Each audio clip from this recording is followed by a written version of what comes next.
All right, so you might have saw the news by now. Alex Pereira apparently fought with a broken hand at UFC 313. They say he fought with a broken hand and norovirus against Ankalaev. That's why he's no longer the champ. That's why the crowd wasn't excited, and that's why he looked a little bit flat. Apparently a broken hand, and he had the norovirus as well, which basically is flu-like symptoms. You got diarrhea, you're on the toilet, you got a bad stomach. First of all, I just want to say that's not Alex Pereira that said that. That's actually the legendary Joe Rogan that said that. So today we're going to talk about that, and we're also going to talk about something hilarious that happened at the BKFC weigh-ins.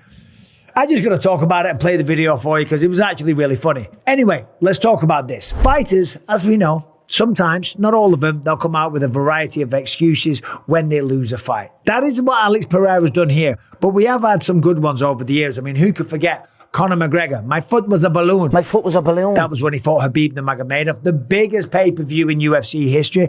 Of course, we got Dominic Cruz when he lost to Henry Cejudo. He said the referee, Keith Peterson, smelled of cigarettes and alcohol. My experience of him was smelling like he had been out all night the night before, like cigarettes and alcohol. Of course, we've got Paulo Costa saying that he was drinking red wine the night before he went up against Israel Adesanya for the middleweight strap. I feel like you're drunk.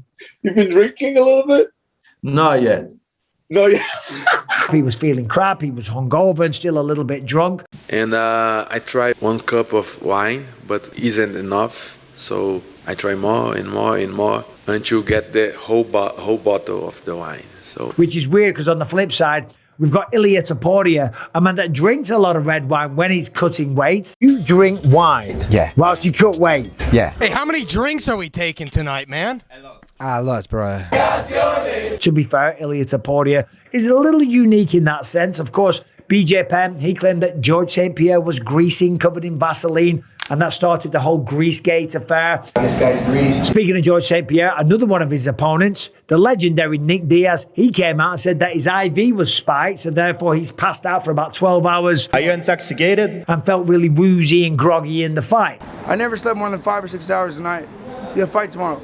I slept 14 hours. I'm like, what'd you put in my IV, dude? And then there's some fighters that go out there and win a fight and make excuses anyway, like Mike Tyson. This is one of the favorite clips on the internet. It's so good. He wins a fight, 49 seconds, and then claims that he did it with a broken back.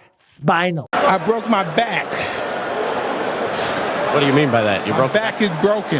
What, a vertebrae or what portion?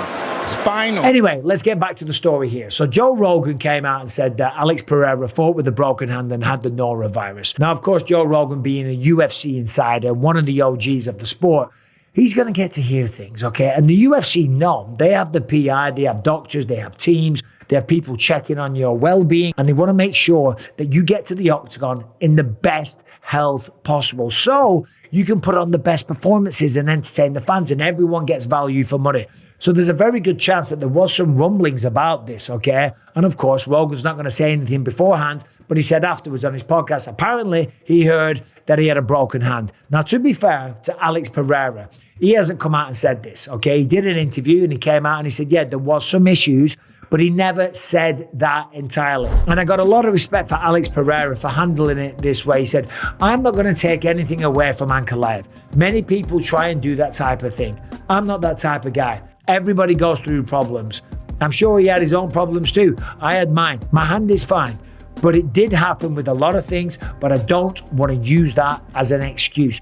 I don't want to make any excuses or use this as leverage or anything. My moment is going to come when I win the belt back, and then I'll disclose anything to you guys. I think he means everything, but whatever. So as we see there, he's kind of alluding to a little bit of an issue, a little bit of a problem, but didn't come out and say my hand was broken, okay? So first and foremost, massive respect to Alex Pereira. Because if Joe Rogan came out and said it, he could have gone down that path and said, well, yeah, I didn't want to say anything, but seeing as it's out there now, yeah, that's true. Now, the reality is he probably had a sore hand. Now, you probably can't see there, but this hand here, that's broken. This swollen wrist here, that's broken. That was probably from blocking a head kick at some point. That happened in a UFC fight.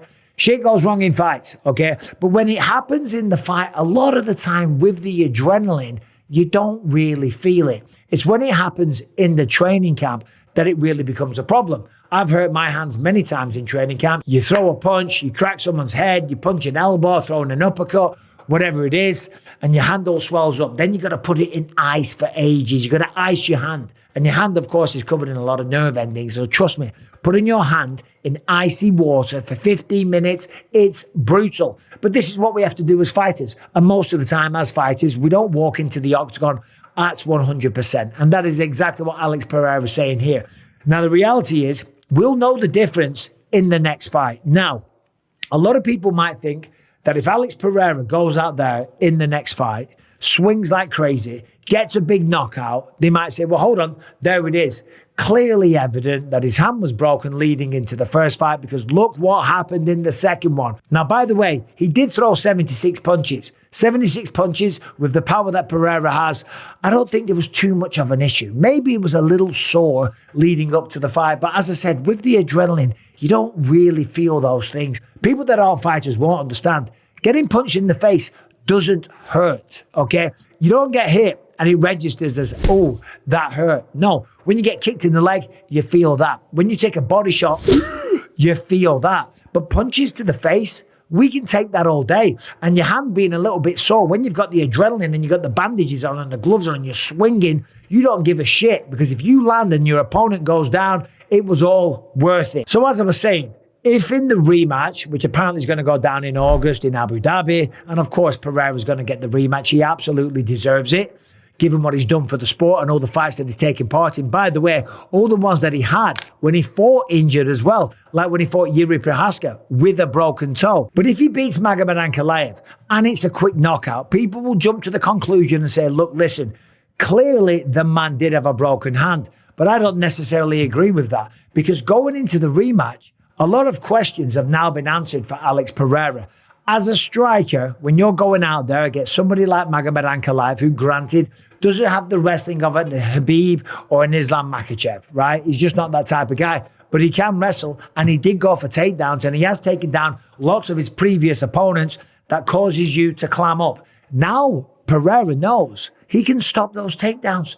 He stopped about 20 takedowns. I don't know what the exact number is, but every single one. Not once did Alex Pereira hit the canvas. So now that's going to give him the mental fortitude, the strength, the confidence to go forward a little bit, to be a bit more reckless, to take more chances, and to swing like the Potan that everybody loves, okay?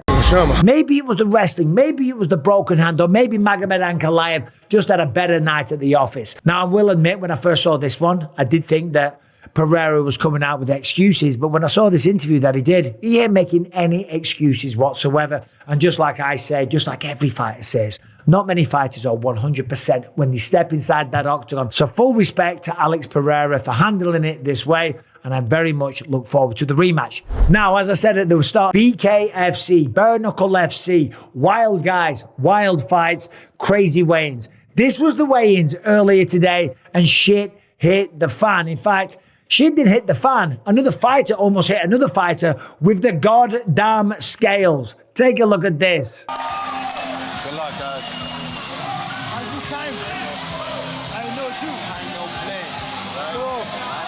Wait for it. Wait for it. Boom! Big left hook. Wobbles in a little bit. Picks up the scale. Oh my God.